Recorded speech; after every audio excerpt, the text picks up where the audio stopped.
La société d'aujourd'hui est composée d'une kyrielle d'institutions, partant des institutions politiques, institutions juridiques, institutions religieuses, jusqu'aux institutions de classe sociale, de tradition et de profession. Il est clair de l'influence profonde que ces institutions traditionnalistes ont eue sur l'élaboration de nos compréhensions et perspectives. Pourtant, de toutes les institutions sociales dans lesquelles nous sommes nés, dirigées par et conditionnées pour, il semble n'y avoir aucun autre système pris pour acquis et incompris tel que le système monétaire.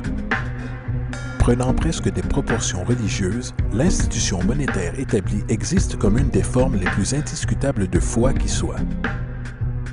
Comment l'argent est créé, les politiques par lesquelles elle est gouvernée et comment il affecte réellement la société ne semblent pas intéresser la grande majorité de la population.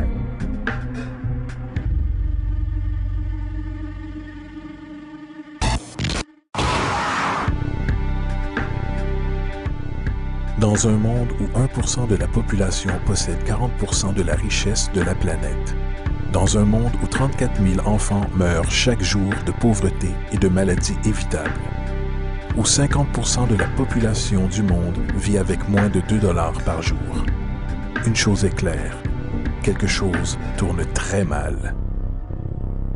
Et que nous en sommes conscients ou non, le moteur de toutes nos institutions établies et de la société elle-même est l'argent. Donc, comprendre cette institution de politique monétaire est essentiel pour comprendre pourquoi nos vies sont telles qu'elles sont. Malheureusement, l'économie est souvent perçue avec confusion et ennui. Les flux ininterrompus du jargon financier secondé de mathématiques dissuadent rapidement les gens de tenter de la comprendre. Pourtant, le fait est que la complexité associée au système financier n'est qu'un simple masque conçu pour dissimuler une des structures les plus socialement paralysantes que l'humanité ait jamais subies.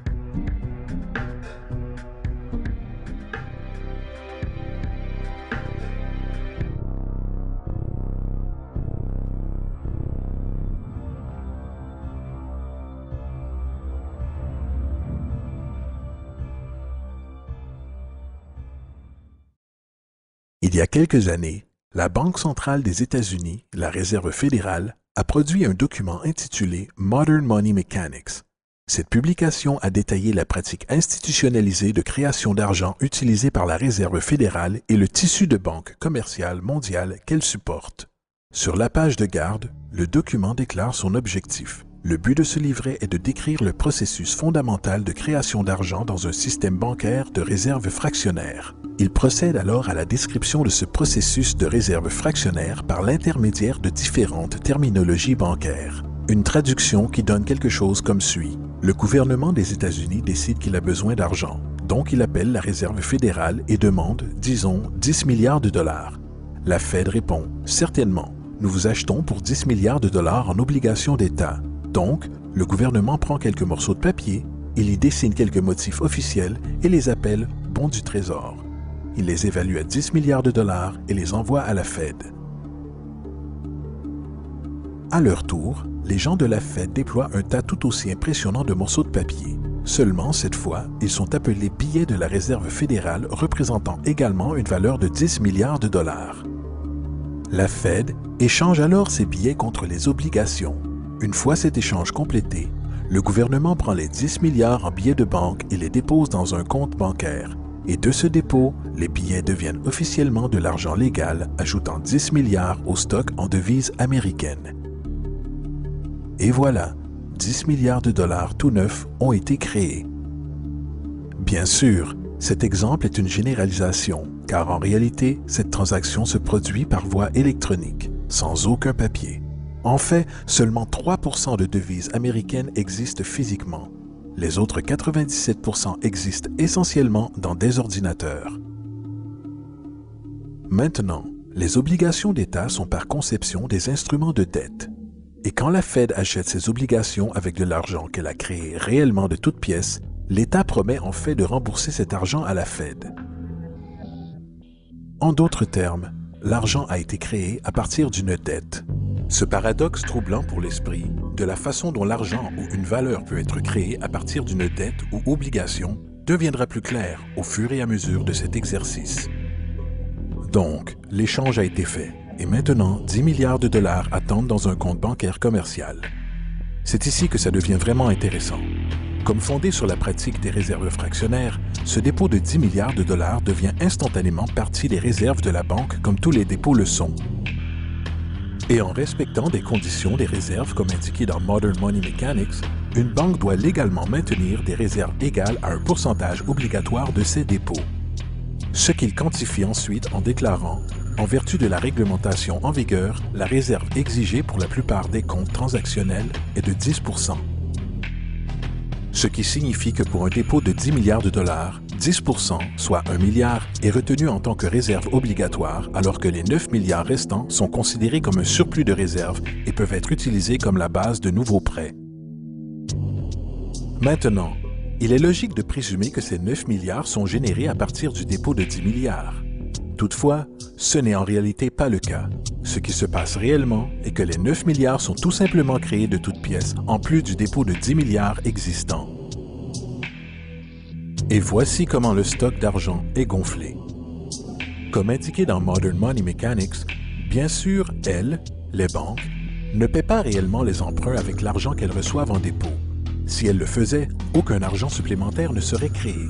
Ce qu'elles font lorsqu'elles réalisent un prêt est d'accepter des obligations, contrats d'emprunt, en échange d'avoir, argent, sur le compte transactionnel de l'emprunteur. En d'autres termes, les 9 milliards peuvent être créés à partir de rien tout simplement parce qu'il y a une demande pour un tel emprunt et qu'il y a un dépôt de 10 milliards pour satisfaire les obligations de réserve. Maintenant, supposons que quelqu'un arrive dans une banque et emprunte les 9 milliards nouvellement disponibles. Ils vont alors certainement prendre cet argent et le déposer dans leur propre compte bancaire. L'opération se répète alors, car ce dépôt fait devient partie des réserves de la banque. Soit 10 % sont isolés et à nouveau 90 % des 9 milliards ou 8,1 milliards sont maintenant disponibles comme argent nouvellement créé permettant de nouveaux emprunts. Et bien sûr, ces 8,1 peuvent être prêtés et déposés à leur tour créant 7,2 milliards supplémentaires, puis 6,5 milliards, puis 5,9 milliards, etc. Ce cycle de dépôt-emprunt d'argent peut techniquement continuer à l'infini.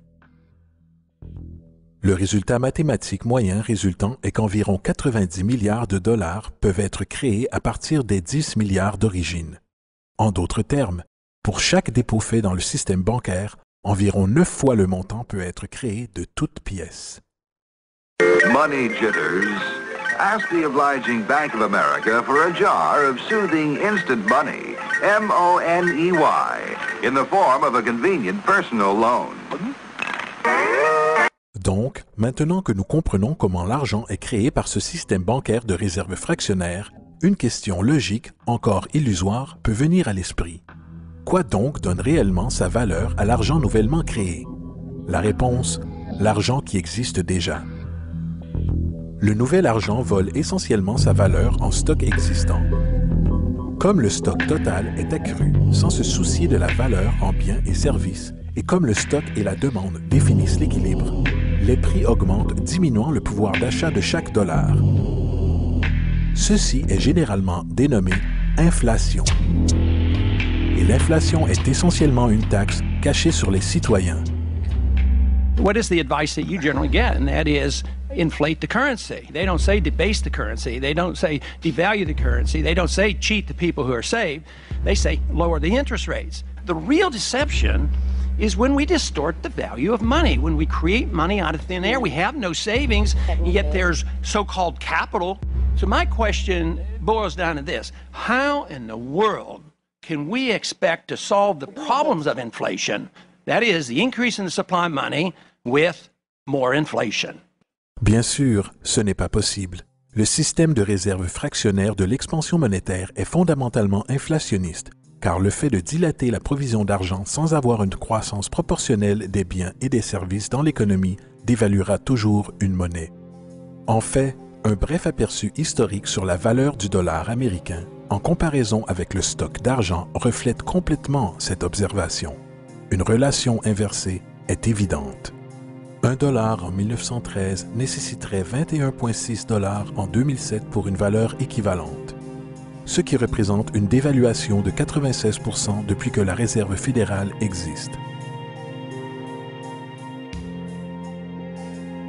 Maintenant, si cette réalité d'inflation inhérente et perpétuelle semble absurde et se mordre la queue économiquement, attendez un instant, car absurdité est un euphémisme comparé au fonctionnement de notre système financier. En effet, à l'intérieur de notre système financier, l'argent est une dette, et une dette est de l'argent. Voici un diagramme du stock d'argent américain entre 1950 et 2006. Voici un diagramme de la dette nationale américaine durant la même période. Intéressant est-il, les tendances sont pratiquement les mêmes. Car plus il y a d'argent, plus il y a de dettes. Plus il y a de dettes, plus il y a d'argent. Autrement dit, chaque dollar de votre portefeuille est dû à quelqu'un par quelqu'un. Car n'oubliez pas, le seul moyen pour l'argent d'exister est par l'intermédiaire d'emprunts. Par conséquent, si tout le monde dans le pays était capable de payer tous les dettes, y compris l'État, il n'y aurait pas un dollar en circulation.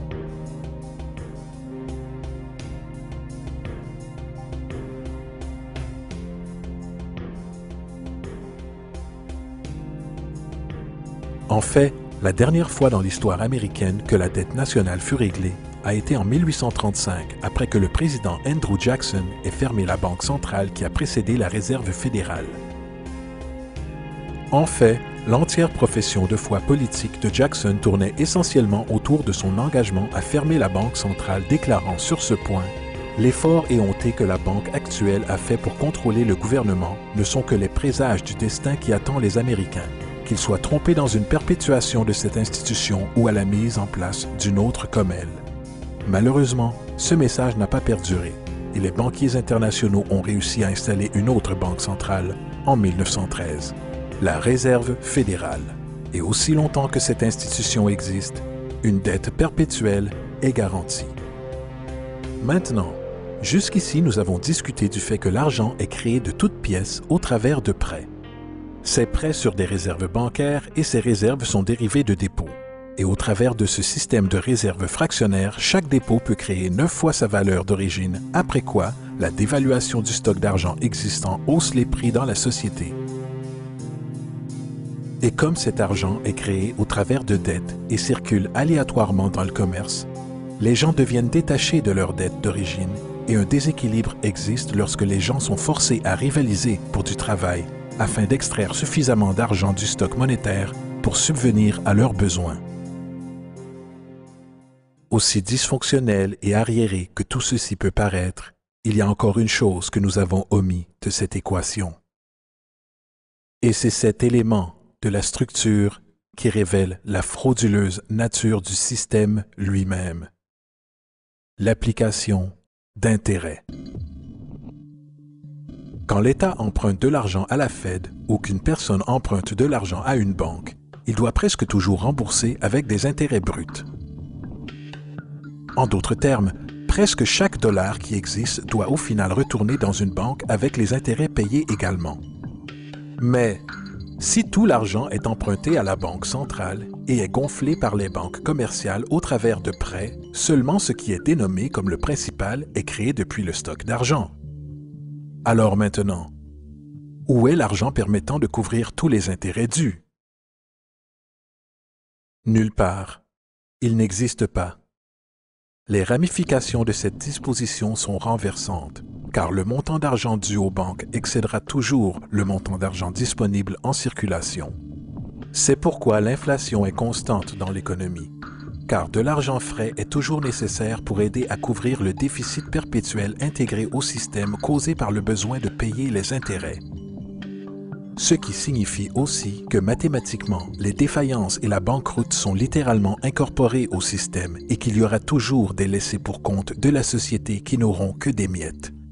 Une analogie serait le jeu de la chaise musicale. Au moment où la musique s'arrête, quelqu'un est mis de côté. Et c'est tout le problème.